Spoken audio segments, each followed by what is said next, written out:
Today on the season premiere of Dr. Phil. I'm not staying alive for me. For me, if it was me, I'd be gone. Straight away back to my mom. Are you mentally ill? Sinead O'Connor. I became very suicidal. I was a basket case. When you were 21, you had the #1 song in the world. But I also felt like an imposter. Why? When you tore the Pope's picture up on Saturday Night Live, whose picture were you tearing up? I'm changing my name. Sinead O'Connor's gone. That person's gone. Will you do an experiment with me? Is it gonna make me cry?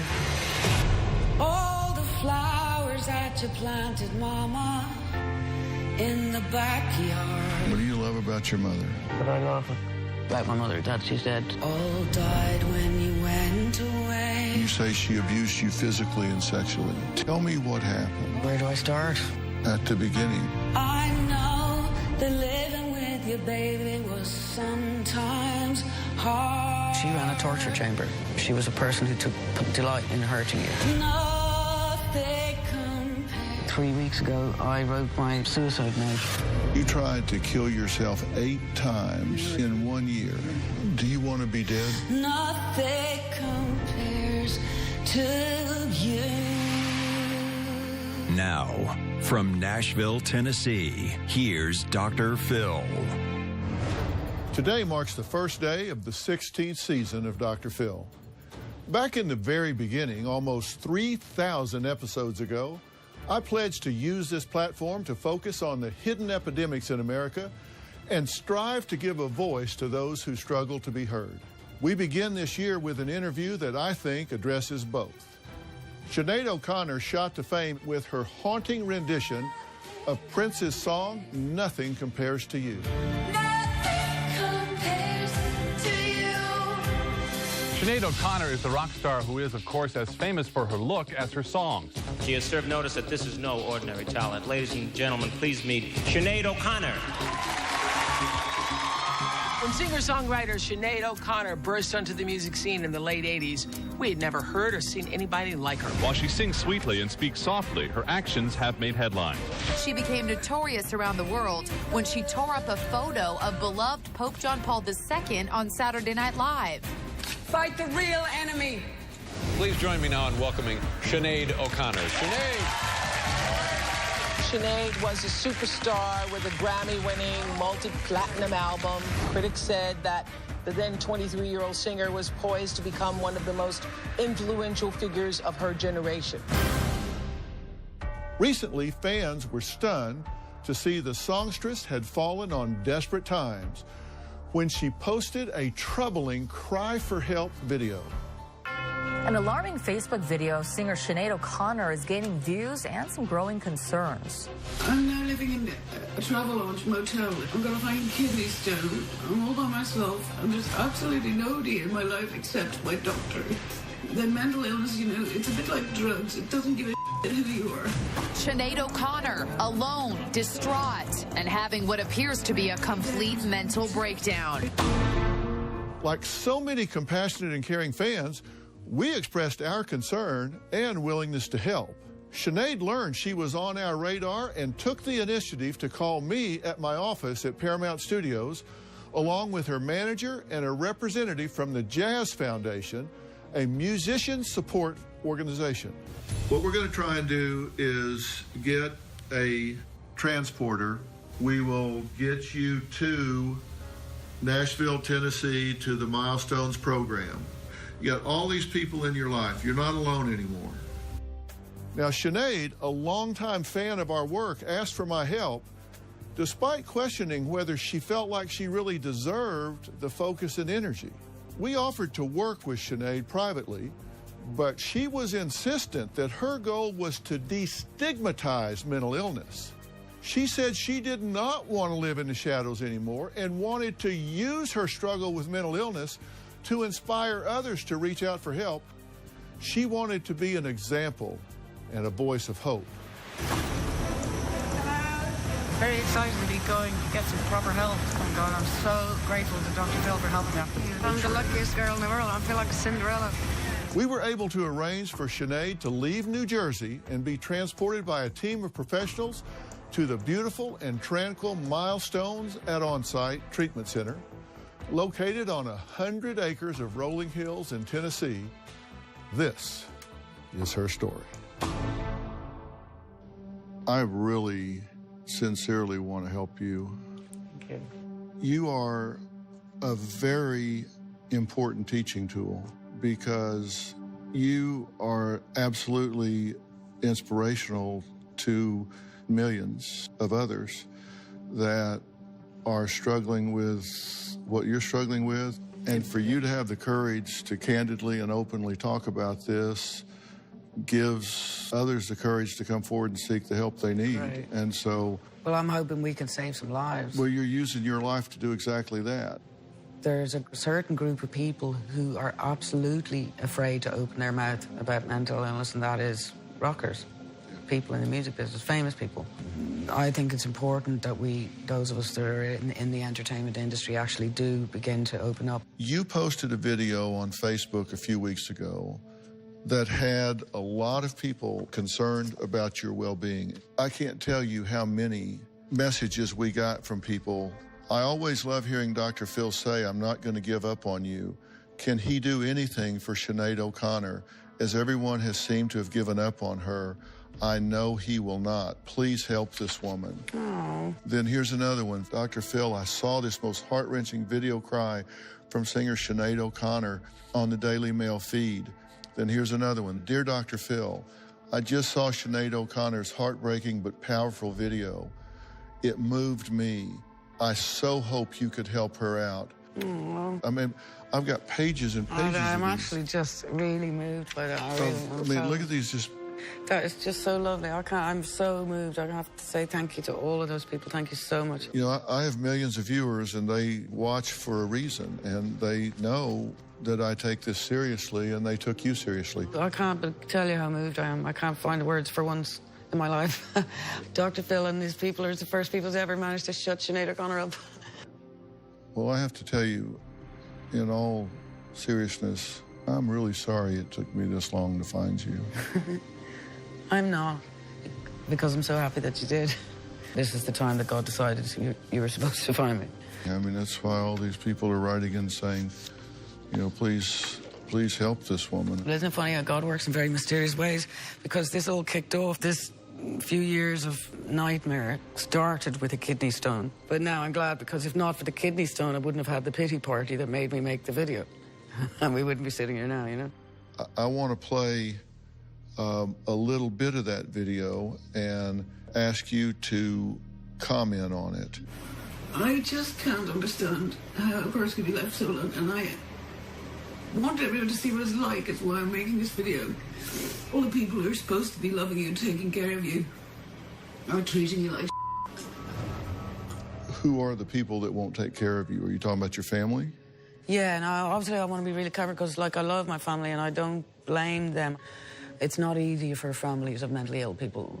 We can be difficult. What happened was I had been writing to my family, begging letters, you know, and angry letters and raging. And I don't want to make out like I'm a victim here. I give it as good as I get. I was an ass to my family. I thought it would be better, maybe my family might, if they saw how I'm feeling, they would relate to it. You don't even care. I hoped in my kidney stone madness that my family would see it and go, oh my God, we didn't realise it's that bad. We'll go get her. Do you know Did they what I mean? watch? No. How do you know?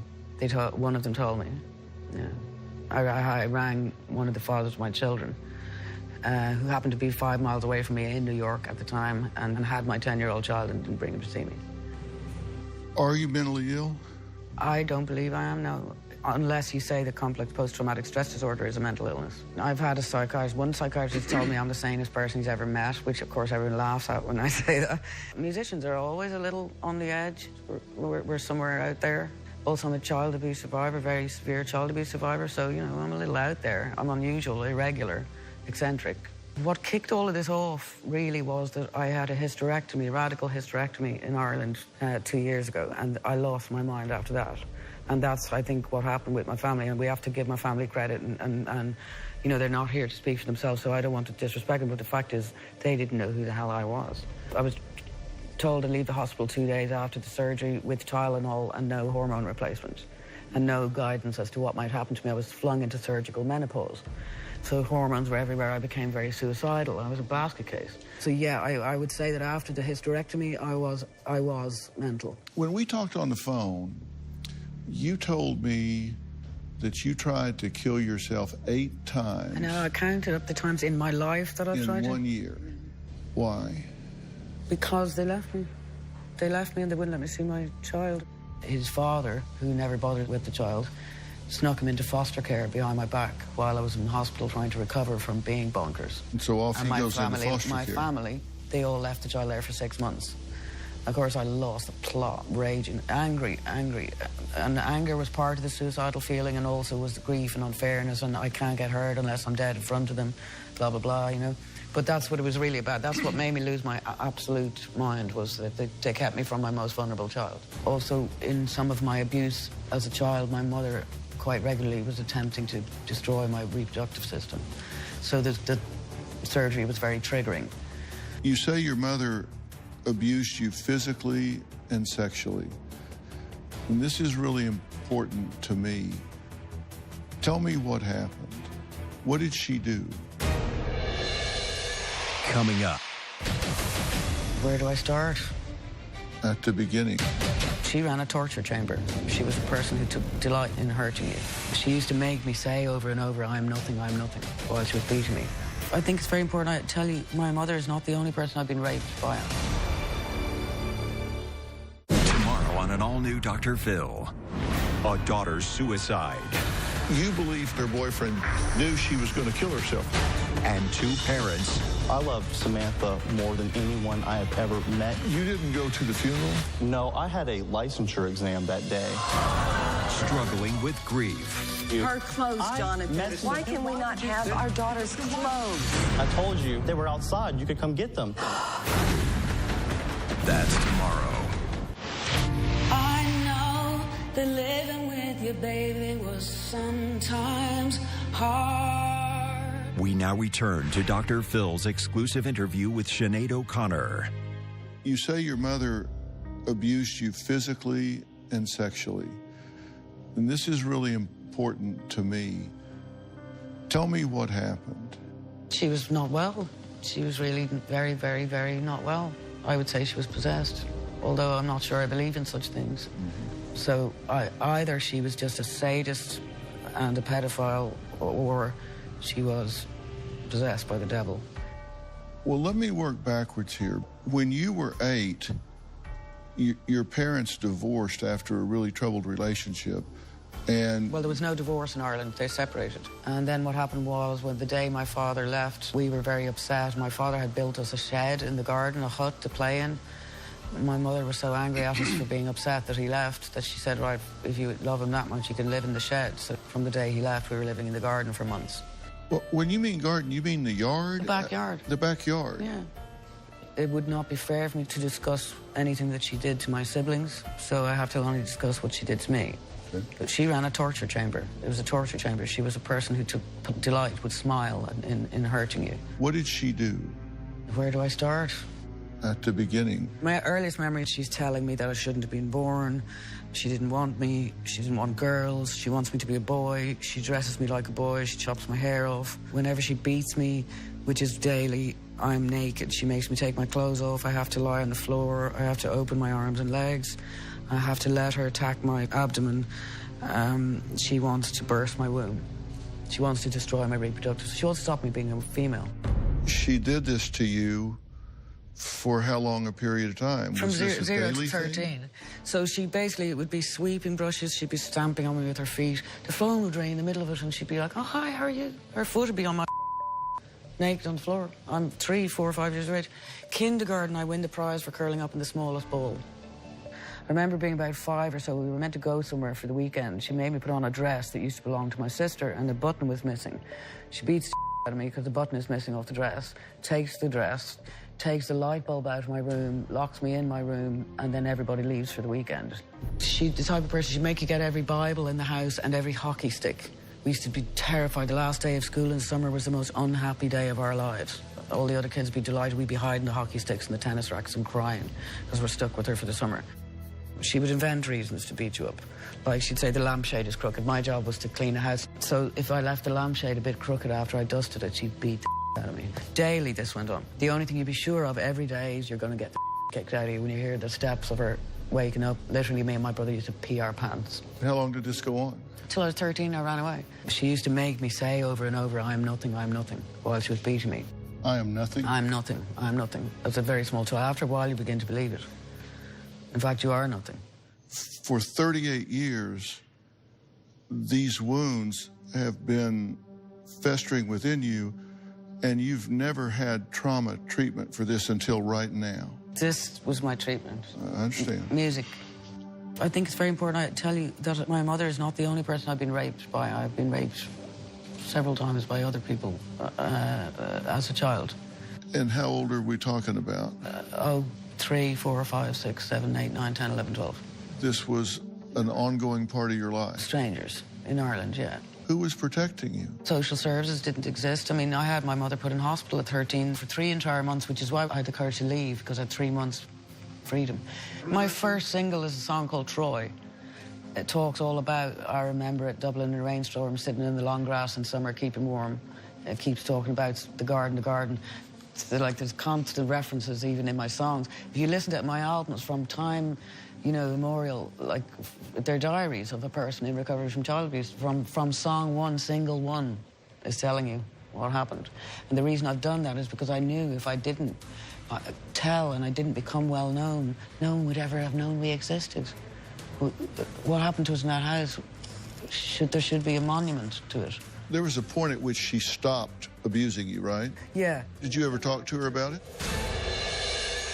Coming up. There's a reason for everything I do, and this has to do with your mother. Will you do an experiment with me? Is it going to make me cry?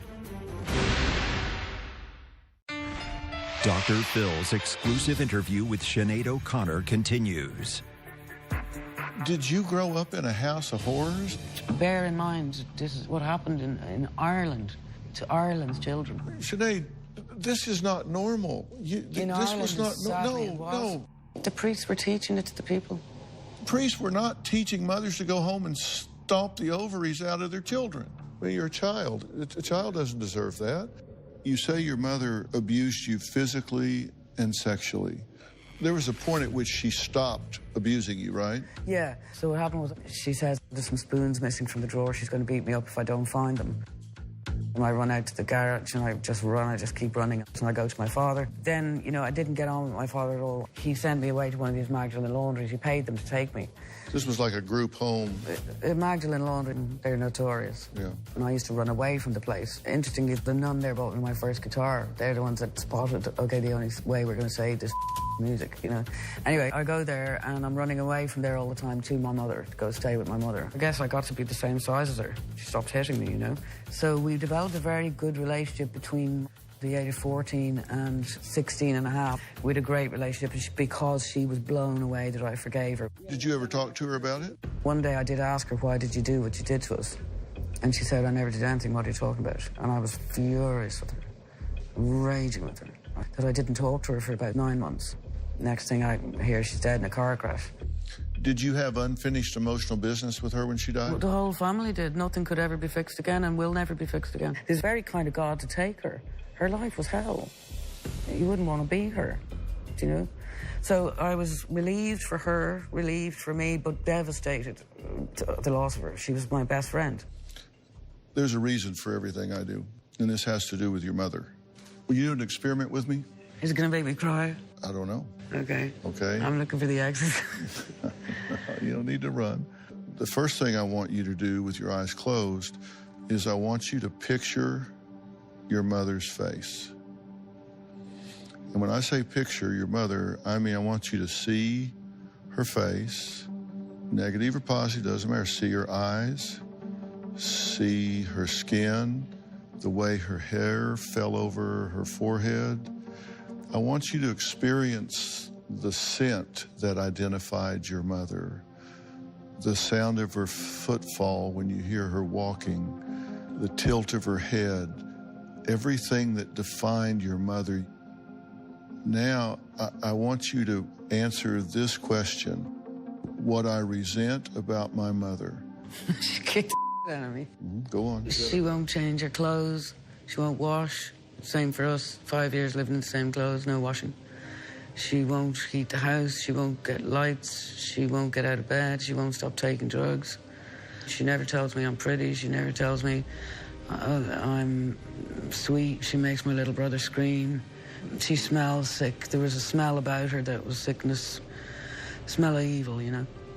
And how did she hurt you? How did she hurt you inside? Kicking me, kicking me, and kicking me, and kicking me, and kicking me. And telling me I'm evil, and telling me I shouldn't have been born, and I'm the reason my father left. It's my fault. All right, change of question. What I wanted from my mother, I did not get. Cuddles, love, kisses, sweet names, snuggles, sleep in the bed with her, sweet presents. Tell me what I miss about my mother. I hate not being able to love her. I hate not being able to have taken care of her, maybe given her some love back, help her. Nobody helped her. I miss her. I cannot put my arms around her and tell her I love her and that she's all right and actually, you know, mother her. I wanted to mother her. I would have taken care of her even if she was an absolute monster. Without even thinking, what do you love about your mother? The first thing that came to my mind actually is that she's dead, which is a very strange thing to come to mind, but I love about my mother that she's dead. I think it was very kind of her. Although I miss her horribly, I really ache for her, and I think that's part of where my suicidal instinct comes from, is that I want my mother. But I cannot wait until the day that I naturally get to heaven so that I can see my mother again. Okay, do this for me. Close your eyes one more time. If you sat before your mother right now and you had 1 minute left in this world, what would you say to your mother? I'd throw myself on her like a monkey and I'd never let go. I'd tell her, I love you, I missed you so bad, I missed you so bad. My life has been terrible, terrible, terrible, terrible, terrible, terrible. I miss her so bad. Yeah. I can't wait to see her again. I'd tell her I love her. Would she hurt for you? Would she feel your pain? That I miss her? Yeah, I like to believe, and I do believe, that me forgiving her and loving her has helped her in terms of her karmic payback after death. To be in each other's arms, that's what me and her want, really. Do you know what I mean? To be in each other's arms would make both of us so happy, you know? Do you think, with the clarity of where she is, she knows what she did to you? Coming up. When you were 21, you had the #1 song in the world. But I also felt like an imposter. How so? All the flowers that you planted, Mama, in the backyard. Do you think your mother, with the clarity of where she is, she knows what she did to you? Yeah, but she knows that it's okay, because I forgive her. I'd try to get my sister to forgive her. She said, no, I can't. And I had a nightmare about it that night. And I said to my mother, are you not upset that my sister can't forgive you? My mother said, I do not want what I haven't got. And that's why I called the album that. And when I cried in that video, it was my mother I was thinking about. All the flowers that you planted, Mama, in the backyard. One tear falls down my face in the video. But she's relieved to have my love and my forgiveness, you know? You said she cut your hair off. Yeah. Why do you keep your hair shaved? When we were children, my sister had the most beautiful red hair, glorious red hair, the type you'd be jealous of, like just beautiful. You know, like that gorgeous woman on that show, Mad Men. You know, that woman that just like Jessica Rabbit looking, you know. But my mother took it into her head that my sister's hair was ugly and horrible and disgusting. And she started, when I had long hair, she would introduce us as her pretty daughter and her ugly daughter. And that's why I chopped my hair off. I didn't want to be pretty. It was dangerous to be pretty too, because I kept getting raped and molested everywhere I went. Have you ever told anybody that's why you keep your hair cut short? A couple of my friends, you know. But that was a huge part of it. I didn't want to be raped. I didn't want to be molested. I did not want to dress like a girl. I did not want to be pretty. You know, other girls beat you up if you're pretty too. The other reason was in the music business. I was asked one day by my record company, would I grow my hair long and wear short skirts because they wanted to sell me on my sexuality. And I was like, I didn't want to be sold on that. I wanted, if it was going to be successful, I wanted to be because I was a good musician. So I said, no, it's got to be about how I sound and not how I look. Plus, I was a protest singer. I came from an age of protest singers.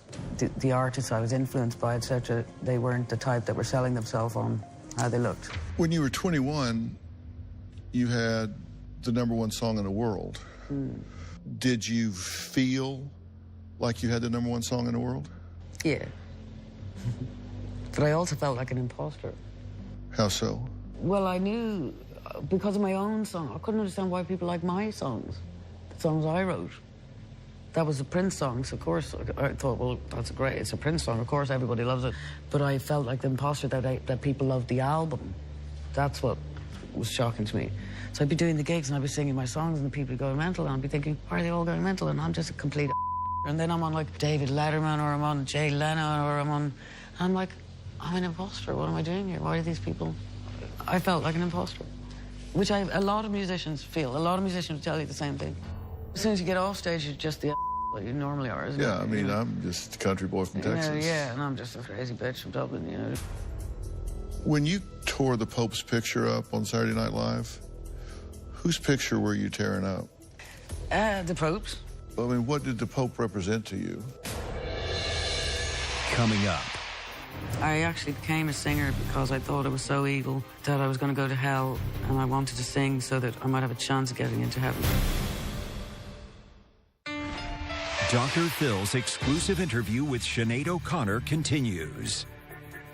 When you tore the Pope's picture up on Saturday Night Live, whose picture were you tearing up? The Pope's. I mean, what did the Pope represent to you? Interestingly, what people don't know is that, first of all, we in Ireland knew 10 years before you all did about child abuse within the Catholic Church. We had evidence. The photo itself had been on my mother's bedroom wall all my life. I was genuinely very angry with what the church were doing. By ripping that picture, you know, I risked my career, everything. I could be a billionaire now if I wanted, if I believed in that, you know what I mean? But I don't. But I know what you're getting at, and yes, this didn't occur to me until about 6 months ago. It's my father. Did you know you were going to do it when you went on? Mm-hmm. So I had planned it for a couple of weeks. At the very end, I pull out the picture of the Pope and tear it up. Silence. Threw it at the camera. Silence. Everywhere. It was fantastic. So what happened afterwards? My manager vanished for about 3 days. He went to his hotel, just unplugged the phone. About 10 years after that I don't remember, because that's when it became acceptable and it became the norm that I was treated by everyone I knew, from family to everyone, like I was an absolutely insane, crazy person. Here's the thing. I look at things from the standpoint of why people do what they do and don't do what they don't do. We've got a situation where you've gone through horrific sexual abuse, physical abuse. You've gone through serious abandonment. This leaves really scars on people. And to me, when I talk about psychological scars, it's the same as if you had a scar on your arm. Oh, I have a few on my body from me, Mummy. Nice memories. You then have a hysterectomy. For some women, your hormones can change dramatically and you can become very depressed. Then we have to understand that a part of your sexual abuse is your mother stomping on your reproductive system. Now here they come at age 49 and somebody says, okay, we are taking your reproductive system. It's not a real stretch to think that that triggers, of course. Okay, here we go. My mother, she's getting her way. Then your child is now my most vulnerable gone, and you don't know where. So I start asking myself, not why you're reacting the way you are, but why not? Exactly. Can I high-five you? Yes, you can. Thank you. Okay, so now... That's what I've been screaming at, but no one can hear me. And you know why? It's because I'm Sinead O'Connor, the artist who ripped up the picture of the Pope. I told you on the phone, I said, you're not alone anymore. And I meant that. A million people have said that to me, and you're the only person that had ever said it that I believed it. And you know why I believed it? Why? Is because you kind of kicked my ass as well. Yeah. It made me trust you. Did you feel that you were left to die alone? Coming up. Tell me about this guitar. When I took an overdose about 3 weeks ago, I wrote my suicide note on it. Sinead O'Connor's gone. That person's gone. Why? Dr. Phil's exclusive interview with Sinead O'Connor continues. Did you feel that you were left to die alone? Yeah, I was left to die alone. I mean, my family principally, really, the final reason that they buggered off on me was because I was suicidal, because I made a suicide attempt. You're not a horrible, evil person. Okay. I actually became a singer because I thought I was so evil that I was going to go to hell, and I wanted to sing so that I might have a chance of getting into heaven. You didn't respond to what I said. That I'm not a horrible, evil person. Yeah, I know. Well, it's very nice of you to tell me that. Thank you very much. I am beginning to believe it. I am beginning to understand that. I am. It helps that you're confirming what I thought, which is that, you know, why wouldn't I have lost my flipping mind? Or... Listen, I made you a present. I've got to show you what it is. We had to draw a picture of what our life would look like if it was exactly what we wanted. And I'll explain it. All right. Okay. For some reason, I have an enormous attachment to the American military, and I want to work with the dying veterans, specifically as a sitter. That's terrific, and it's very forward-looking. You have to sign it for me. My new name. Okay, and what is it? Magda David. Sinead O'Connor's gone. That person's gone. Why? Because I don't want to be that person anymore. Are you going to record as Magda Devitt, the artist formerly known as Sinead O'Connor? Yeah, for the first album, I'll have to say that. I will have to do like Prince did, yeah.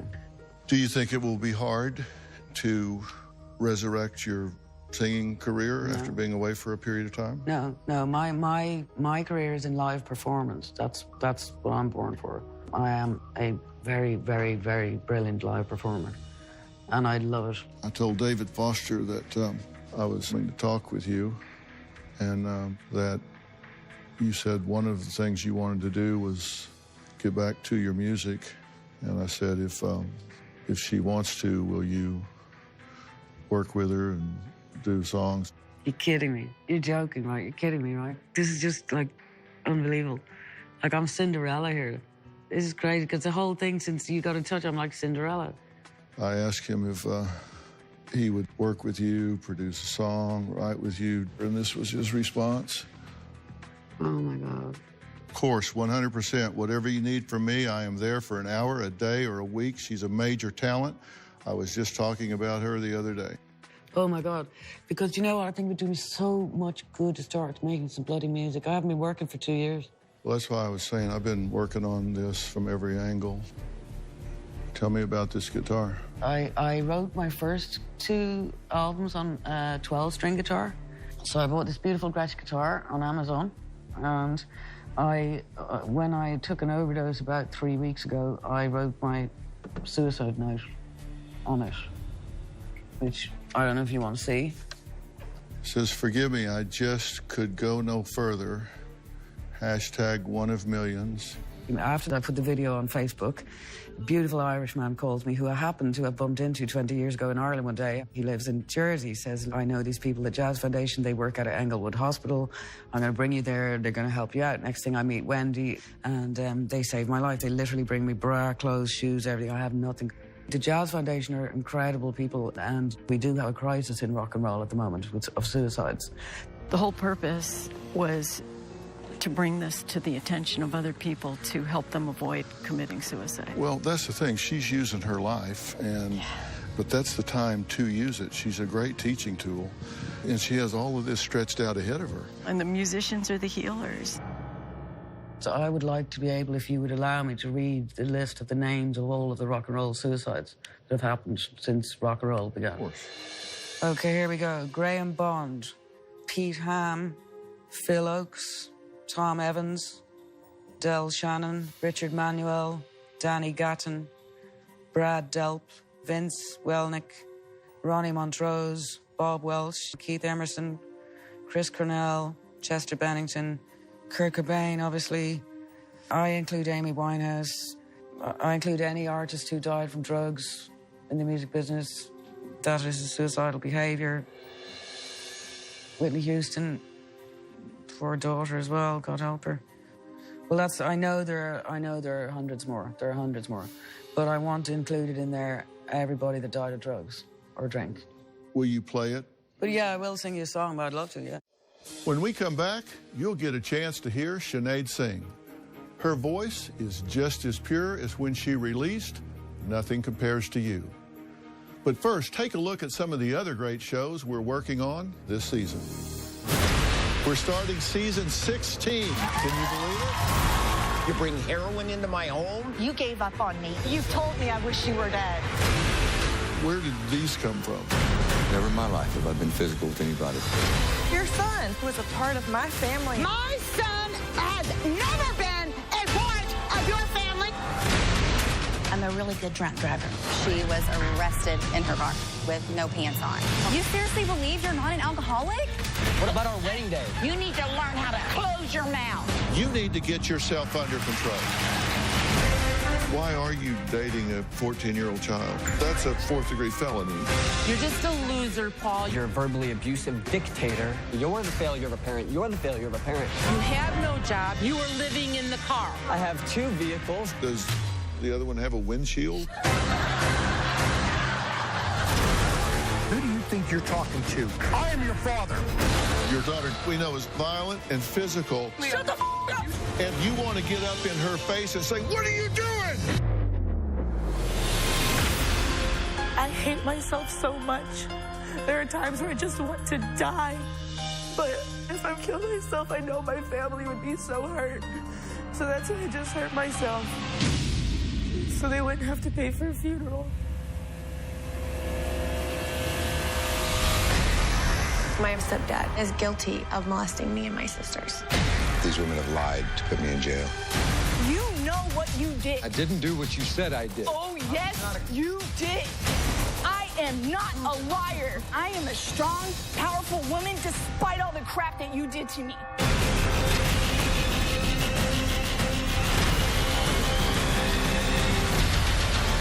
You say nobody listens to you, nobody gets it, nobody understands. Look me in the eye. I do.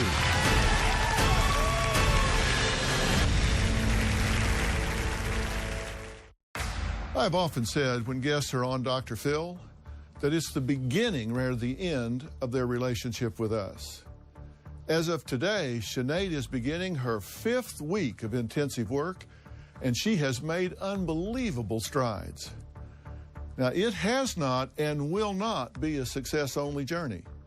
She has had some rough patches, bucked and been critical of programs and protocols at the treatment center one night, only to apologize, say she had made more progress there than anywhere else in her life, and beg to be readmitted the following day. I think what we've done today with everything that we've talked about is really kind of a to-do list for all the team here to say, okay, here's some stuff where they can take that and use that as a guide. You know, the best predictor of future behavior is relevant past behavior. You know, as soon as you create a week, then 2 weeks, 3 weeks, then those 3 weeks predict the next 3 weeks, and then pretty soon you have momentum in a healthy direction, and you're finding meaning and creating value and creating relationships. You're an angel. I love you. Love you, girl. Thank you.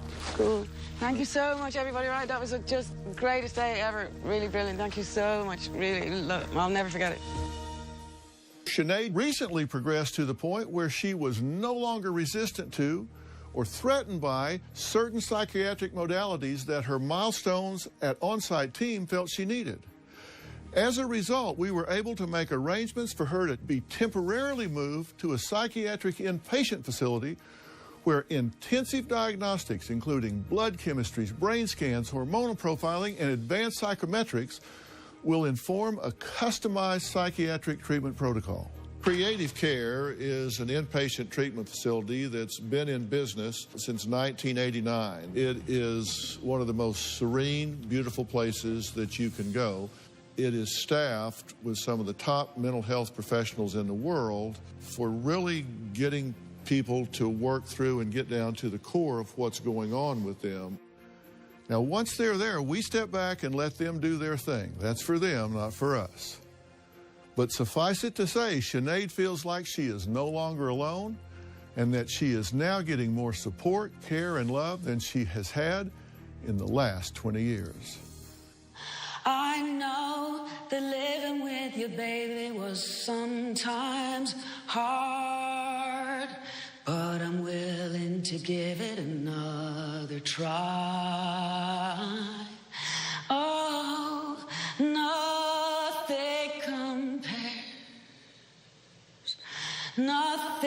compares to you. Sinead's goal is clearly to continue to get healthy so she can rebuild key relationships in her life and help others in need, specifically other struggling musicians, as well as our underserved veterans. Sinead seems committed to reclaiming her life and using her considerable heart and talent to touch the lives of others. At this point, she has the resources. The rest is up to her. For more information, go to drphil.com. Thanks for watching.